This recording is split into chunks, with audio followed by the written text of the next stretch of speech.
Salut, c'est Quentin et bienvenue sur mon podcast Indéboulonnable au quotidien. Tu trouveras ici tous les concepts et les conseils pour développer un leadership personnel puissant et prendre la pleine responsabilité de ta vie. Je suis ravi de t'avoir à mes côtés pour ce nouvel épisode et maintenant, ce que je te propose, c'est de démarrer.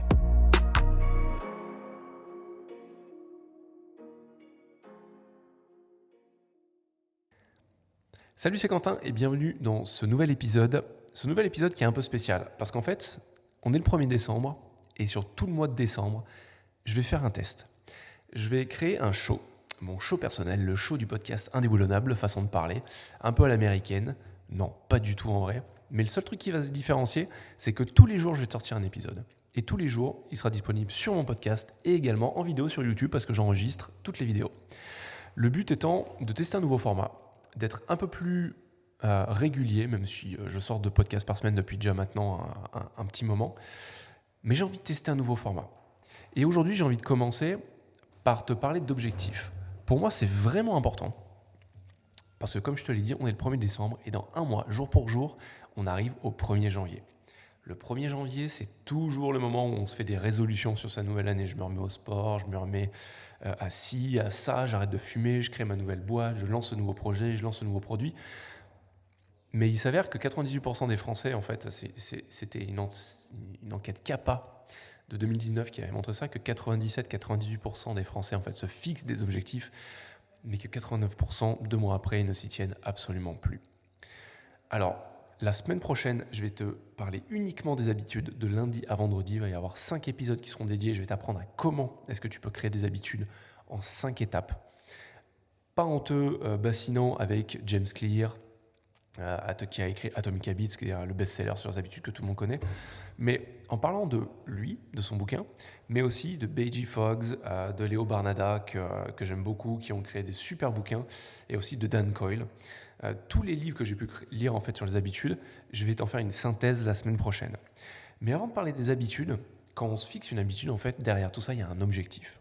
Et aujourd'hui, j'ai vraiment envie de te parler de ça. J'ai envie de te parler de la relation un peu bizarre, un peu chelou qu'on a vis-à-vis des objectifs. En fait, le truc, c'est que on a tendance à les prendre trop au sérieux. Comme si notre bonheur, il en dépendait, ce qui fait qu'on a tendance à s'y jeter corps et âme parfois. Le truc, c'est qu'à force d'attacher son identité, son estime de soi à leur atteinte ou non, on finit par leur accorder beaucoup trop de place et à décaler dans le temps notre bien-être. Mais il y a un autre point sur lequel j'aimerais créer une emphase, en fait, vis-à-vis des objectifs. Et c'est vraiment important de le noter car c'est un point qui est beaucoup moins connu et qui est, du fait qu'il soit moins connu, moins visible, a beaucoup plus d'impact. Et ça, c'est notre relation aux obstacles qui vont se dresser sur le chemin de notre objectif, de notre quête vers l'objectif. Et cette relation aux obstacles, elle est déterminante. Tu le sais aussi bien que moi, on a tous vécu des moments où un obstacle se met en travers de notre chemin et il semblait tellement gros qu'il nous a donné envie d'abandonner. C'est là où notre relation en fait, aux objectifs, elle est vraiment centrale. On peut décider de voir cet obstacle comme une excuse. C'est pas normal, ça m'arrive toujours à moi, de toute manière, si ça m'arrive, c'est que ça devait m'arriver, le côté un peu fataliste. Ce n'est pas pour moi, le côté je ne mérite pas ça, je suis pas assez bon pour obtenir ceci ou cela. Le problème ici, c'est qu'en fait, là, on s'autorise à trébucher consciemment et à se laisser arrêter par l'obstacle. Alors qu'en fait, on peut décider autre chose, on peut suivre une autre voie. On peut décider que quel que soit l'obstacle devant nous, il s'agit en fait simplement d'un obstacle, il ne s'agit pas d'un mur. On peut alors laisser émerger toute notre créativité, celle dont notre esprit est rempli, alors qu'on ne l'utilise pas assez, pour trouver un moyen de le contourner, de sauter par-dessus, en dessous, ou des fois, tout bêtement, simplement d'exploser cet obstacle et de passer à travers.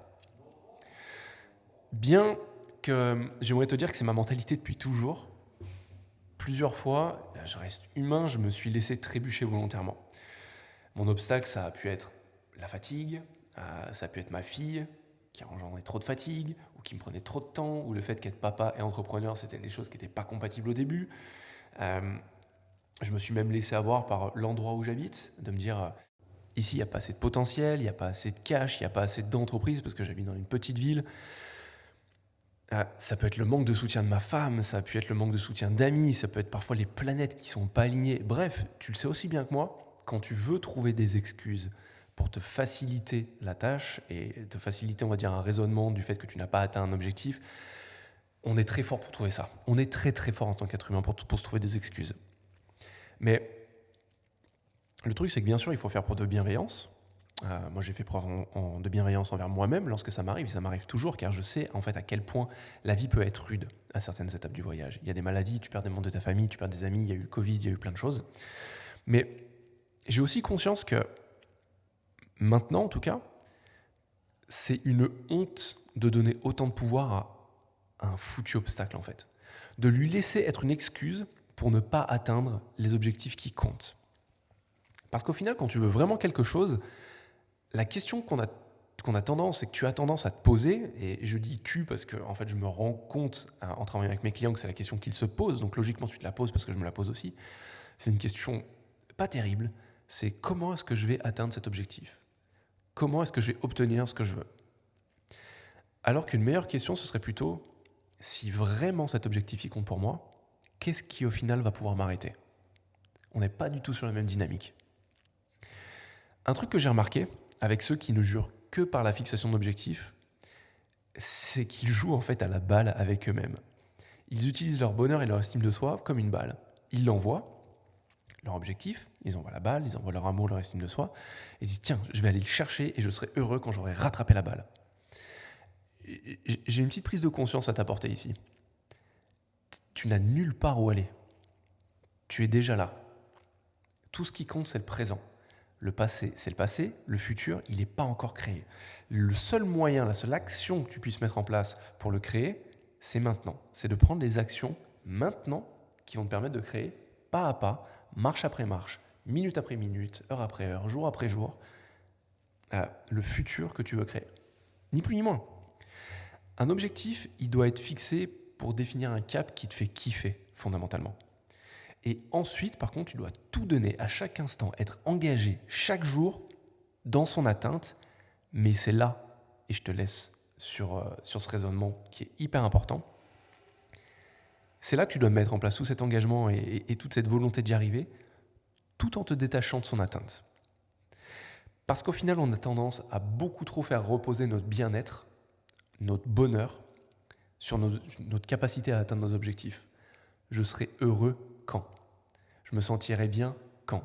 Je serai suffisamment vaillant, j'aurai suffisamment de valeur, je serai suffisamment bien, je serai suffisamment beau, je serai suffisamment riche, je serai suffisamment heureux quand ? 3 petits points, tu mets tout ce que tu veux derrière. Et souvent, ces 3 petits points, c'est notre objectif.